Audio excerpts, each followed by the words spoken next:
سلام بینندگان گرامی. برنامه فرهنگ حقوقی را از تلویزیون تاجیکستان منظوری شما می‌گردانیم. مورد ذکر است که این برنامه از جانب تلویزیون تاجیکستان در همکاری با پروکراتور گنرالی جمهوری تاجیکستان در حاشیه اعلان گردیدن سال 2024 همچون سال معرفت حقوقی تهیه گردیده است.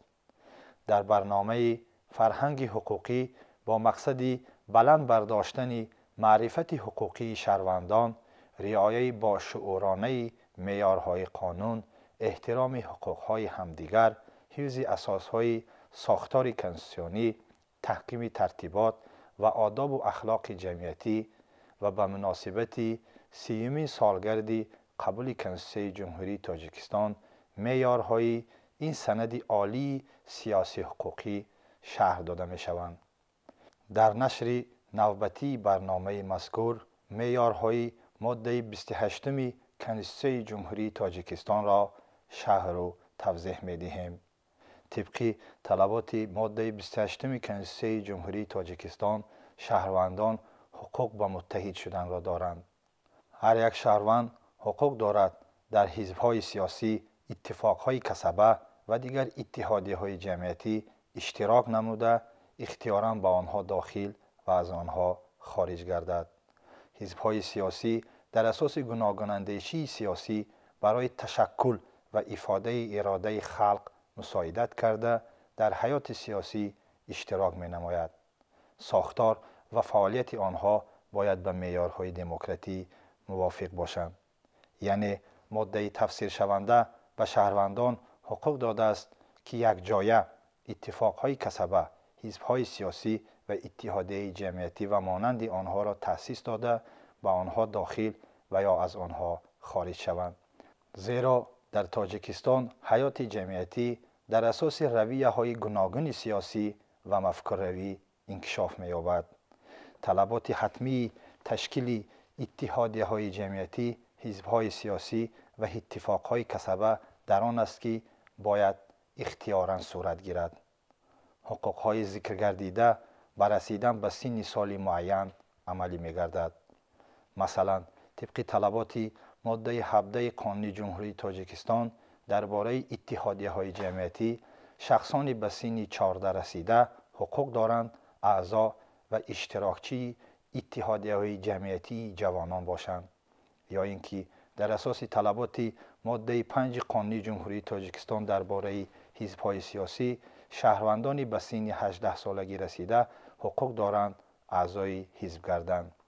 ترتیب تأسیس و قیدگیری دولتی، رد کردن از به قیدگیری، اینچنین اساسهای قطع کردن فعالیت حزب‌های سیاسی، اتحادیه‌های جمعیتی و اتفاقهای کسبه را قانونگذاری جاری معین کرده است. چنانچه در قانون جمهوری تاجیکستان درباره اتفاقهای کسبه، فعالیت اتفاقهای کسبه به تنظیم درآورده شده است.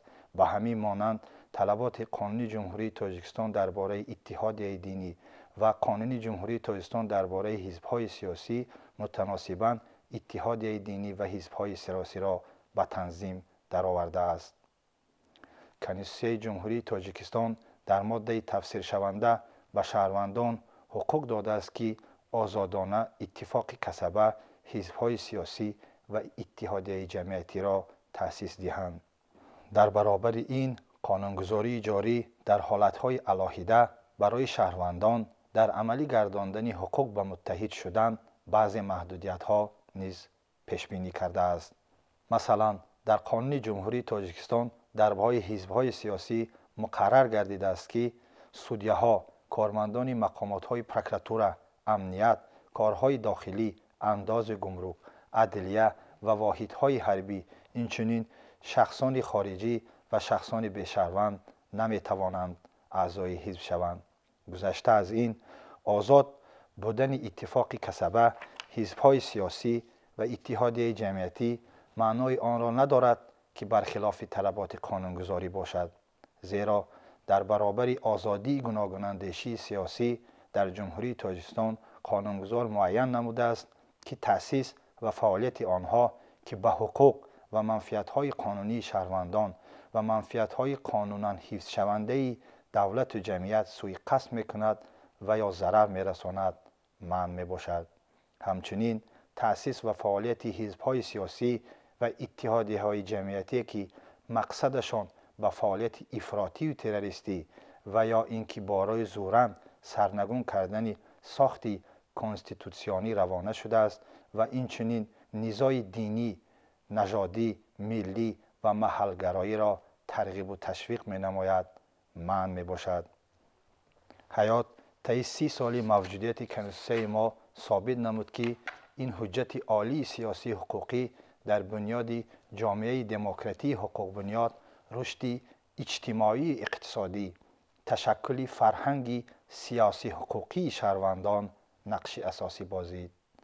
محض در زمینه این قانون اساسی صاحب اختیاری و استقلالیت برای خلق تاجیک امکانیت انتخاب آزادانه راه پیشرفت مستقلانه را فراهم آورده تاجیکستان را به جهانیان همچون ملت صاحب دولت و متمدن معرفی کرد.